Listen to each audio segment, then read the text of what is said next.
And guess what? There is no tail. But more importantly, there is glow in front of the object instead of behind it. The alert detonates across control rooms without warning and without impact. No collision alarm, no countdown to destruction. Instead, something far more unsettling appears on screens worldwide. Planetary defense drill, live object. The trigger is not a simulation. It is real.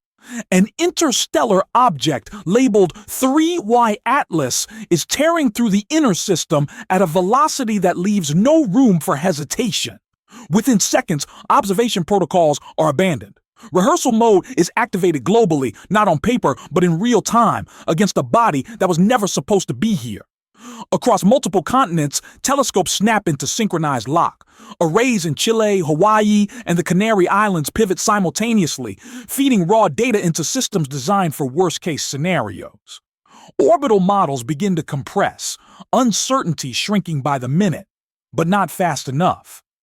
Analysts watch probability bands jitter instead of settle. The object's speed is the first shock. It is moving too fast. Faster than anything previously rehearsed under live conditions. Reaction windows collapse on the screens, measured now in hours instead of days. This is not theory. This is not preparation for a future drill. This is the drill, running against a real interstellar body with unknown structure, unknown composition, and unknown behavior. Data streams spike as engineers deliberately overload systems, forcing them to operate at maximum stress. Alerts cascade through networks that have never been tested like this before. The question is no longer where is it going, but how quickly could anyone respond if it changed its mind? Quietly, behind sealed doors, scientists acknowledge what no public briefing will say out loud. Humanity has never rehearsed planetary defense against something born beyond the sun. Every previous drill assumed familiarity. Asteroids shaped by this solar system, comets following known rules. 3I Atlas follows none of them. Its trajectory bends subtly between updates. Its brightness fluctuates outside expected models. Nothing is wrong enough to panic, yet nothing is stable enough to trust. As systems strain, a deeper realization spreads through the room like static. This drill is not about stopping this object, it is about exposing how thin the margin truly is. How little warning Earth might get next time. How detection gaps stretch wider than anyone admits.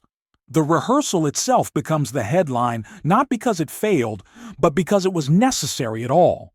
And as 3I Atlas continues its silent approach, one question hangs unanswered in every control room on Earth. What happens if the next interstellar visitor doesn't give time to rehearse? The answer does not come yet. Tracking does not just intensify, it snaps into crisis mode.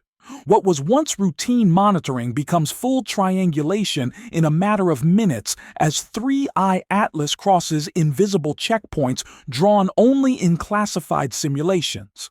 Telescopes in Hawaii, Chile, and Australia abandon scheduled observations and lock onto the same coordinates, their feeds merging into a single live stream of urgency. Every frame arrives milliseconds faster than the last, each one sharpening the object's position while raising a more disturbing realization: it is moving too fast for comfort. Above Mars, orbiters pivot without announcement. Their instruments wake from standby and begin feeding data Earth has never relied on before. This is no longer a planet watching space, it is a multi-planet surveillance net, stitched together in real time. Scientists exchange glances they do not put on record. The message is clear even without words. Earth cannot see enough on its own anymore. As the trajectory tightens, the gaps become visible. Analysts notice brief moments where 3I Atlas slips between coverage zones, seconds where no instrument has a clean lock. Those seconds feel longer than hours. Interstellar objects do not behave like anything born inside the solar system, and the math reflects it. Velocity vectors jitter. Margins shrink. Confidence erodes. Behind closed doors, engineers stop asking, "What is it?" and start asking, "What if?" Simulations are altered quietly, parameters nudged into darker territory. What if the object accelerates? What if it fragments without warning? What if its mass has been misjudged by orders of magnitude? These scenarios are not announced. They are injected directly into live systems to see how fast alarms propagate. The fear driving the room is not impact, it is delay. Analysts begin calculating something far more terrifying than distance: lost time. How many hours would disappear if this object suddenly changed course? How long before warning becomes reaction? How much delay would be fatal if this were not passive, not natural, not predictable? The numbers return colder than expected. In several simulations, the answer is the same. There would be no time to decide. Every update now feels like a countdown disguised as data. Confidence bars flicker. Probability cones narrow until they resemble blades.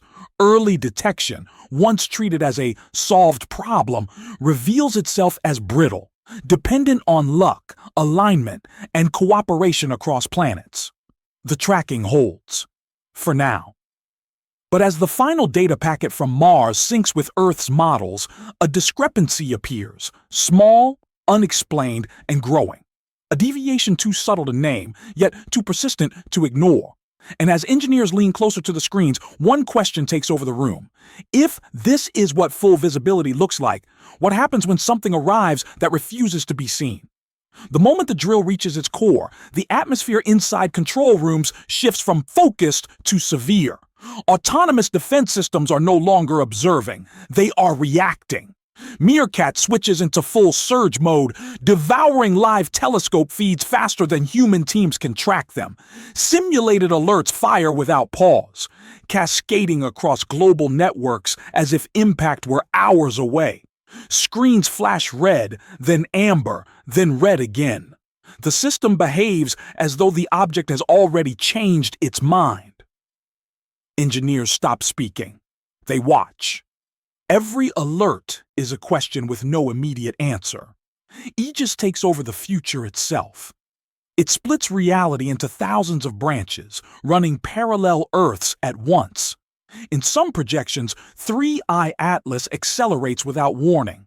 In others, it fractures into debris streams that scatter unpredictably. One scenario shows a sudden course kink too small for early instruments to catch, but fatal if missed. Probability curves spike, collapse, then spike again, refusing to stabilize. Some virtual Earths survive. Others vanish in silence. The speed of the calculations becomes the threat. The faster Aegis runs, the clearer one truth becomes. Detection is not the problem. Reaction time is. Scientists exchange glances they do not record. The systems are functioning exactly as designed, yet the outcome feels worse than failure. No algorithm can invent hours that do not exist. No model can soften physics. The drill exposes how narrow the margin truly is, how close planetary defense operates to chaos rather than control. The unsettling realization spreads quietly. The anomaly is not the interstellar object. It is how little room humanity has left to decide. And as the simulations continue, one new data pattern begins to repeat, subtle, unexplained, and impossible to ignore, forcing teams to ask whether the next phase of the drill is still a drill at all. The room does not relax when the numbers stabilize. Instead, the silence grows heavier. As the drill pushes forward, planners stop treating 3I Atlas as a single event and begin treating it as evidence. Interstellar visitors are no longer rare surprises, they are confirmations of a new reality. Data walls fill with timelines showing objects that never made headlines, bodies that pass quietly, detected late or not at all. Internal forecasts reveal a pattern stretching back more than a decade.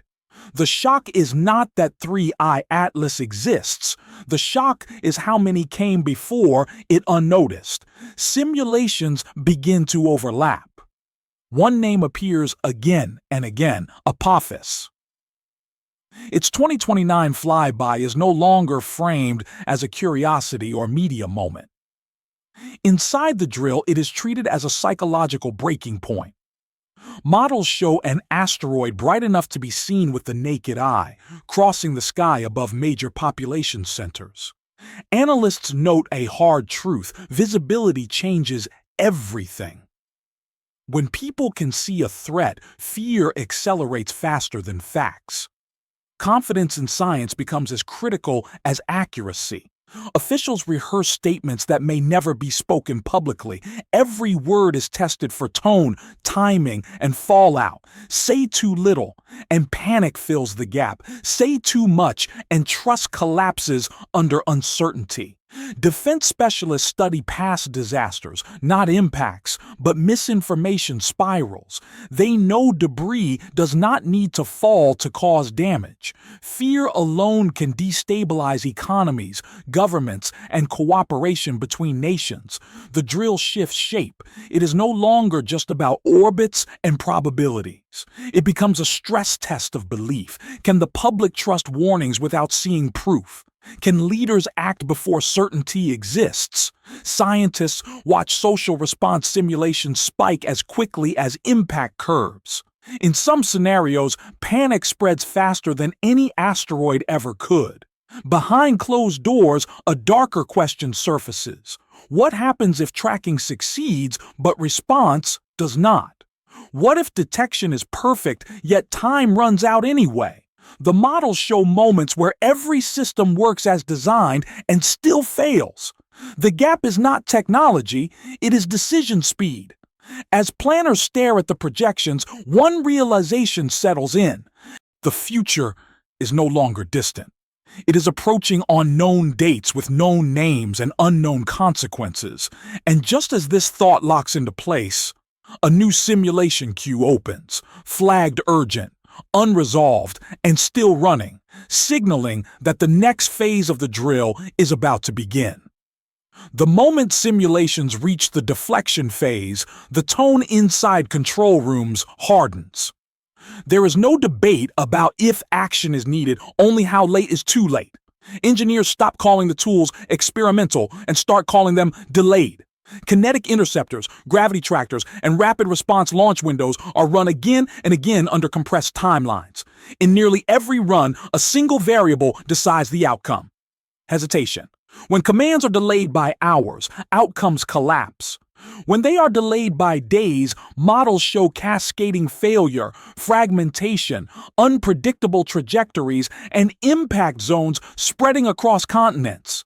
The threat is not technology. The threat is time slipping away while humans argue. Officials are forced into the most dangerous scenario of all, acting without certainty.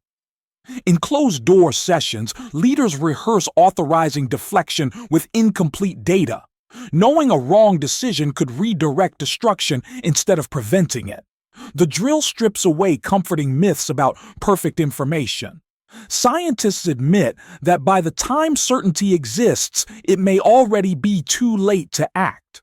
This realization sends a chill through the exercise.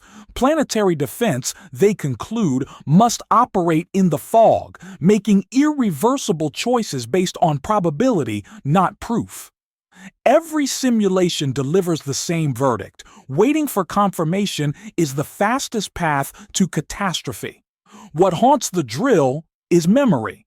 Near misses that were only detected after closest approach. Objects logged too late to matter. Blind spots created by speed, angle, or darkness. 3I Atlas becomes more than a visitor, it becomes a warning proxy. Analysts quietly substitute its parameters with something worse. Faster velocities, lower reflectivity, steeper approach angles. In those versions, Earth never gets a second chance. The drill technically succeeds, systems respond, chains of command hold, but the outcome is deeply unsettling. Success exposes how thin the margin truly is. And as simulations wind down, one unresolved question hangs over every screen, unanswered and urgent.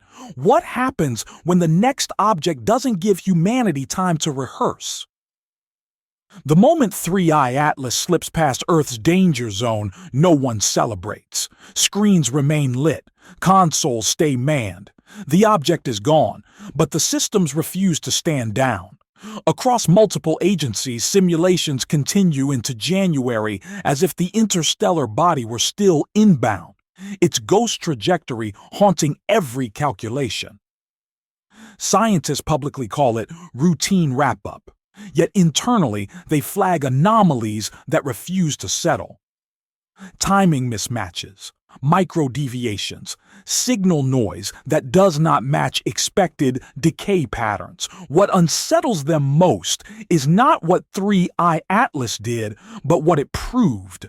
Interstellar space has now demonstrated its ability to deliver objects without warning, without pattern, and without margin.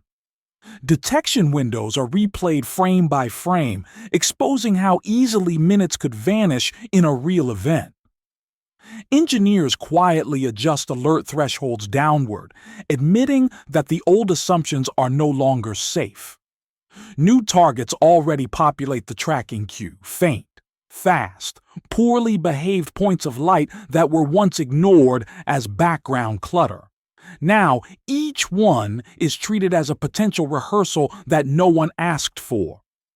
Orbital analysts watch for subtle deviations that should not exist. Data teams flag weak signals that arrive too early or too clean. The drill officially ends, but the posture does not. Humanity returns to routine life while planetary defense remains in rehearsal mode, waiting. No announcement is made. No warning is issued. But inside the systems, a silent truth takes shape. The rehearsal has changed the rules.